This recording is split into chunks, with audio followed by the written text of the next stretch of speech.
ওয়ালাইকুম স্যার আসসালাম। জি। স্যার আমি শুধু বলবো আমার জীবনের ফাইনাল ইয়ারটার কথা। যাক আমার আল্লাহ। বিয়ের পরে আমার বাবু পেটে আমি ফ্যামিলি প্ল্যানিং এ জব করি। আচ্ছা আমি আলহামদুলিল্লাহ। দুপুরবেলা কোনোদিন খেতে পারি নাই, কারণ আমি সারাদিন জব করে বাসে উঠতাম।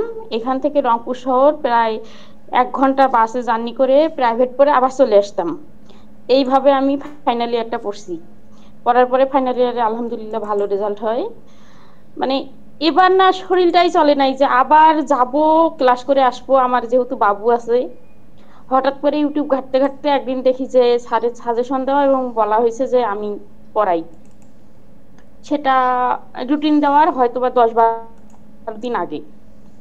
তারপরে আমি স্যারের সঙ্গে যোগাযোগ করে পড়া শুরু করি এবং আলহামদুলিল্লাহ পরীক্ষাগুলো অনেক ভালো দেই।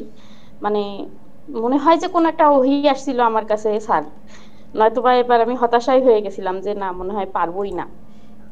যাই হোক আলহামদুলিল্লাহ পরীক্ষাগুলো অনেক ভালো হয়েছে। স্যার অনেক ভালো মানুষ, ফি আমানিল্লাহ। ভালোভাবে পড়াইছে। মানে স্যারের প্রতি অনেক দোয়া, স্যার অনেক দূর এগিয়ে যাক এবং স্যারও আমাদের প্রতি যেন দোয়া করে আমরাও যেন অনেক দূর ফি আগায় যেতে আমানিল্লাহ, পারি। ফি আমানিল্লাহ। যাক আলহামদুলিল্লাহ। তাহলে অনেক অনেক ধন্যবাদ। আসসালামু আলাইকুম স্যার।